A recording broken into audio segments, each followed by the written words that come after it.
Whoa, welcome to WrestleCram. This is your boy, your host with the most, but humble. I do mean humble. D Nostradamus, aka Derek, and it is a Monday.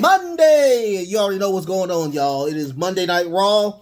I have the review here, and I'm here to give it to you, to the masses. Thank y'all so much. I thank y'all so much for allowing me to be just a glimpse of your time and allowing these content to keep going and giving me as much love as possible.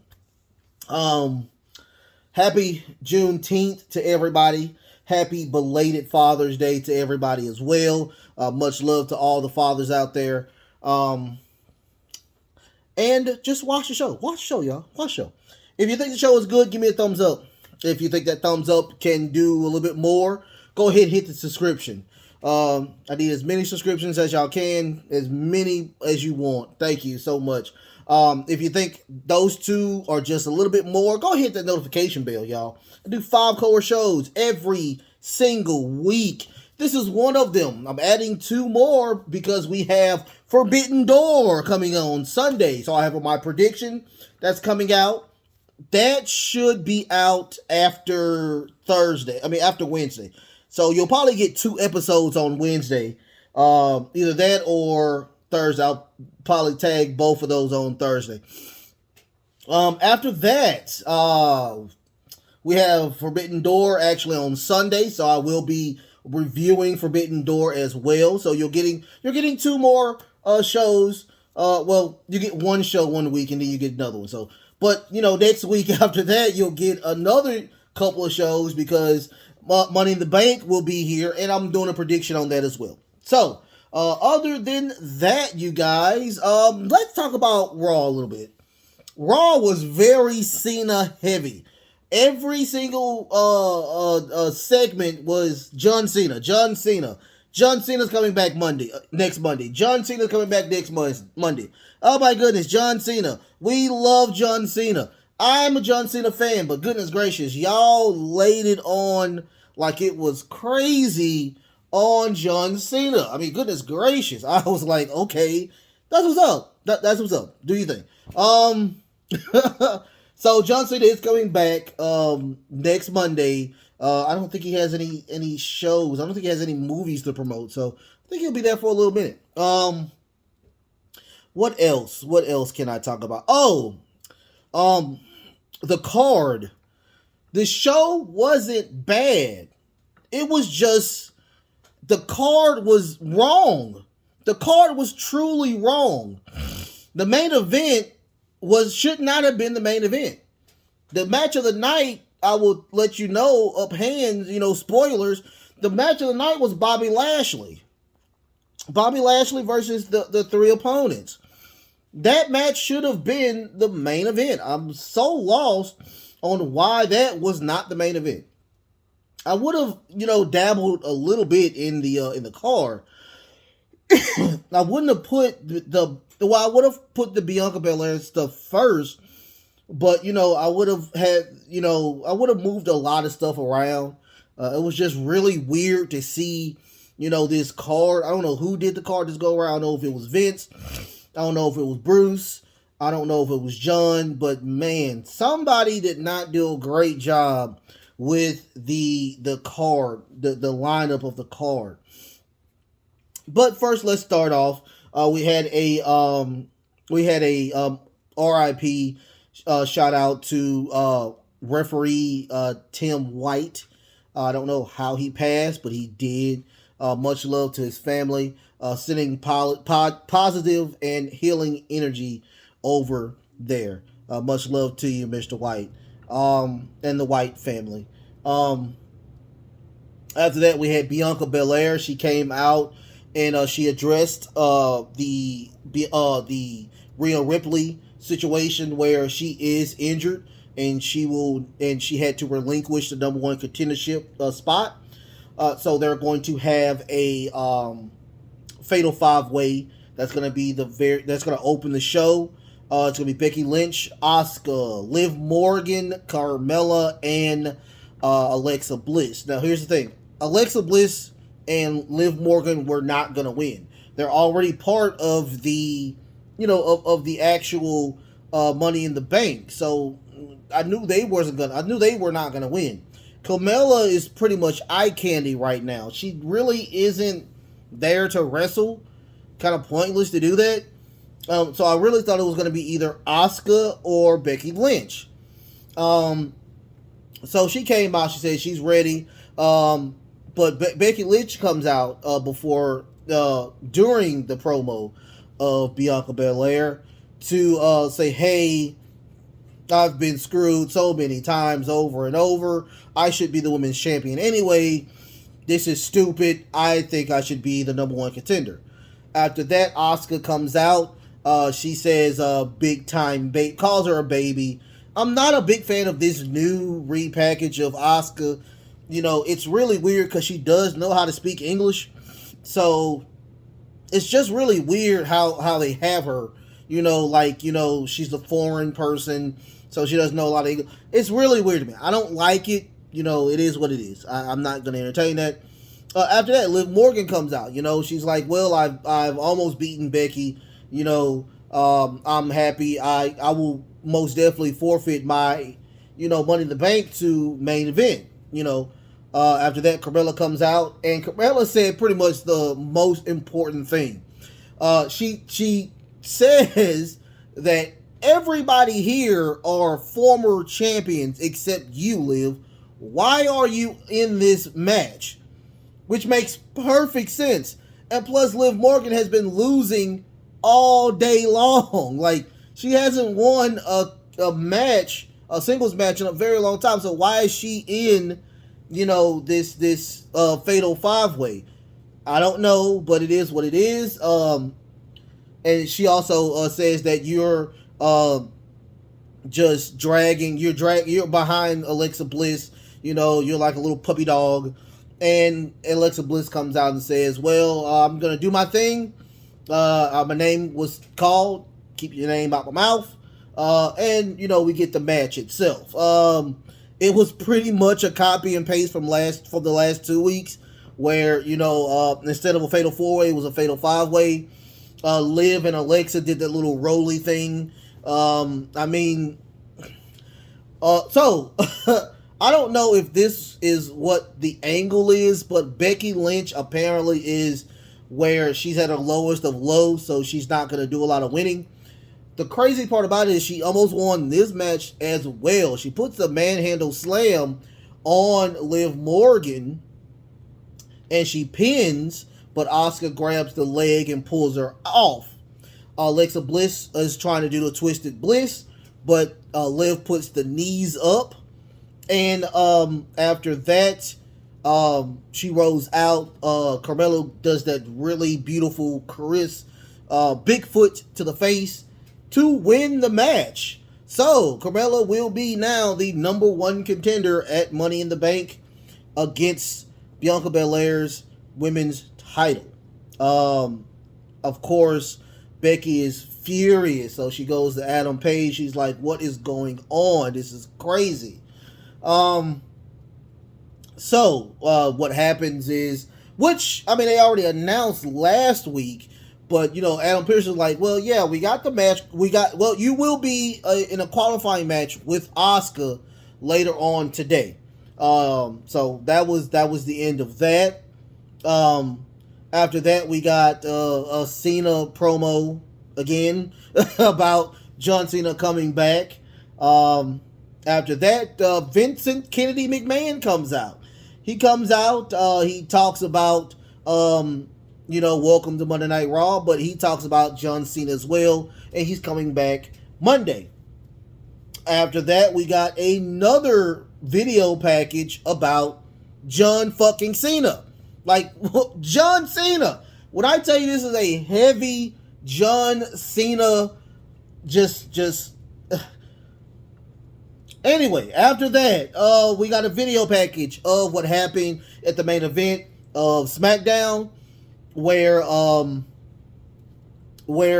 Riddle did lose to Roman Reigns, and out came Brock Lesnar.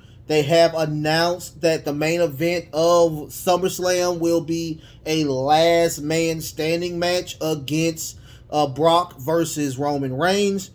And I'm going to pause it right here because I want to talk about that. Here's the thing. So many participants over NXT, WWE, Raw, and SmackDown, because I think NXT is actually a part of the universe as well.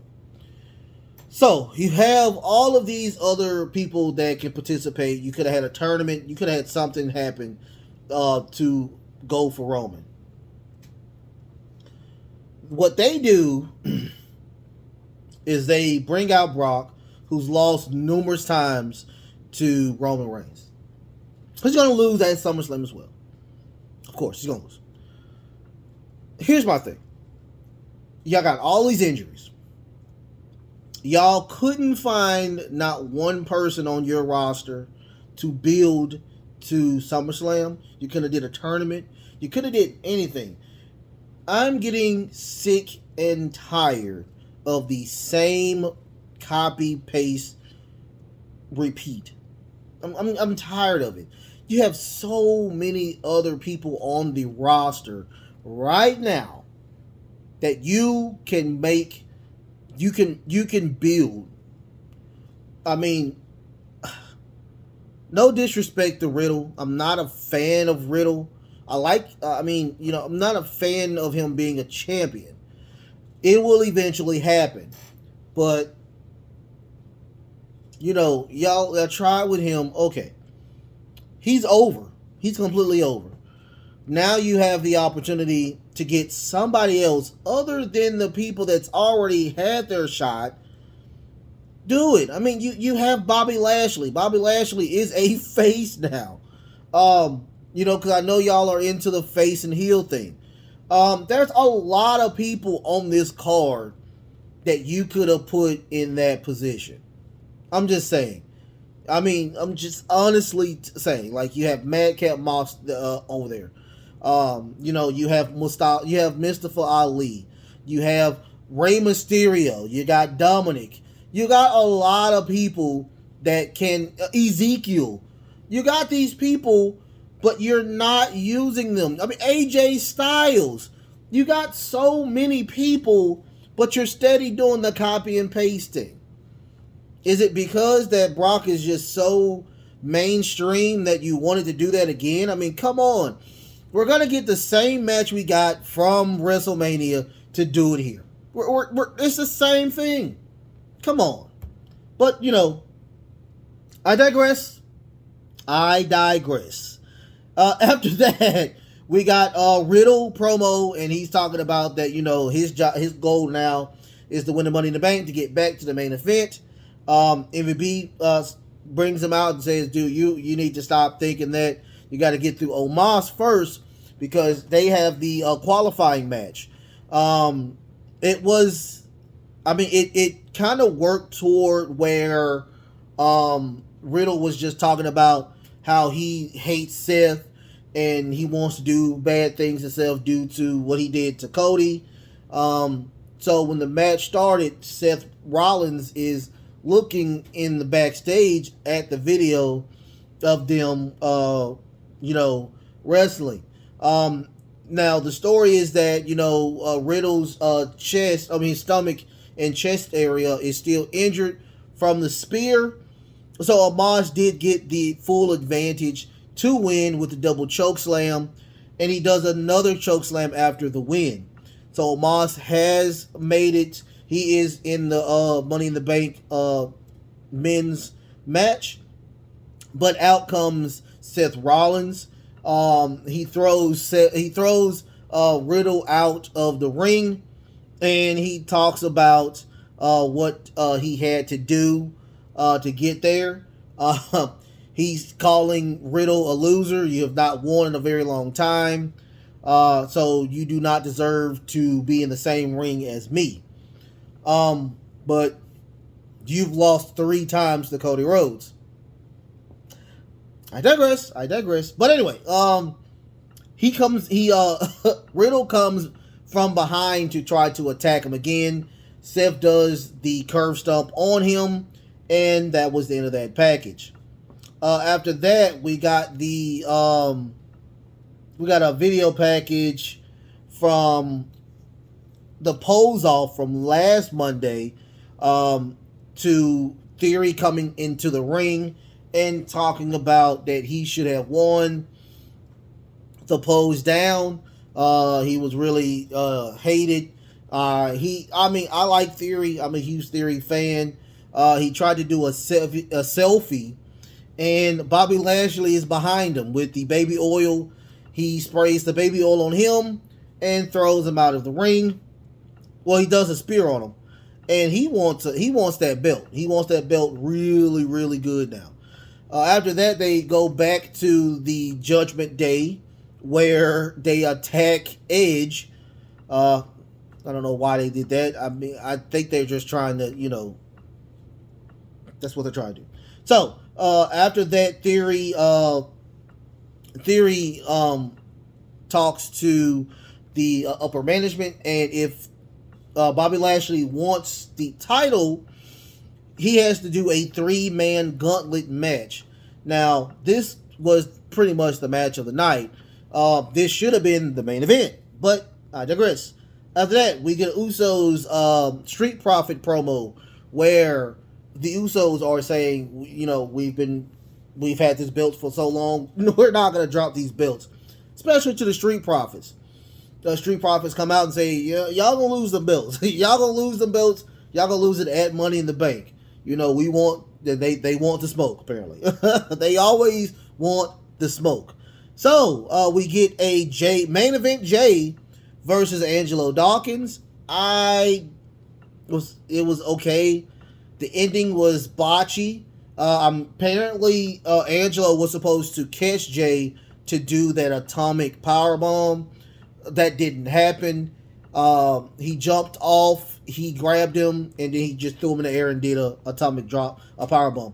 Angelo Dawkins actually did beat Jey Uso, which is weird because Jey Uso doesn't lose in one. But anyway, the rest, he didn't win, so now they split the 1-on-1. So we will see what happens at Money in the Bank. After that, we get a video package with Elias and Zeke. They did some of course they did a special effects or whatnot, saying that he's the little brother or whatnot. They do a little fist bump, but you can actually see the video where they don't even fist bump. It's like this close. So they did that. He comes out, he tries to do a song. Kevin Owens comes out saying, you are not Elias, you are Zeke or whatnot. He does a little song telling him that he's a liar. Kevin Owens comes out, grabs the guitar, throws it out of the ring. Elias does a high knee, and he has 2 other guitars, so he grabs one of the guitars and hits him in the back. After that, and we all know that Zeke is Elias and Elias is Zeke. We all know this now. He did a video on the Titantron where Zeke was talking about we're the same person. Now, if y'all was the same person, why you didn't walk out of the stage? We know for a fact now Zeke is Elias, Elias is Zeke. That's kind of how it is. So he goes to the back, he gets an interview, and he's telling that he wants to beat. He wants a match with either Elias, Zeke, whoever the little brother is. He wants a match next week. Of course, they recorded this early. Zeke, he walks in, and he says that I heard you, and match accepted. After that, we get the Bobby Lashley Gauntlet match. The first opponent was Chad Gable. I thought it was going to be a squash match, but it was a really good match. Lots of spots. Nice moonsault beautiful moonsault by Chad Gable. Bobby does a beautiful brain buster onto Chad Gable. Chad Gable did a beautiful, was really, I mean, he does a really nice ankle lock. Almost won. I mean, the first match, Chad almost beat Bobby Lashley, but he does win with the hurt lock. And Otis was opponent number 2. Otis truly almost won. Otis knocks Bobby to the ground, throwing him outside, and they was at a 8 count, but Otis rose out to stop the count. He would have won by count out, but he didn't want to win by count out. And what happened was, I guess Chad Gable did not want to see Otis lose, so Chad comes in and attacks Bobby, which disqualifies him. And opponent number 3 was Theory. So Theory comes out. He almost does the 8-count down, but he does lose to I think it was a spear. I think he got put in spear. No, he got inside cradle.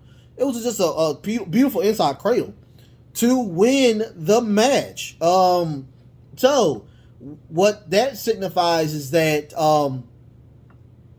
he will get his title shot at Money in the Bank.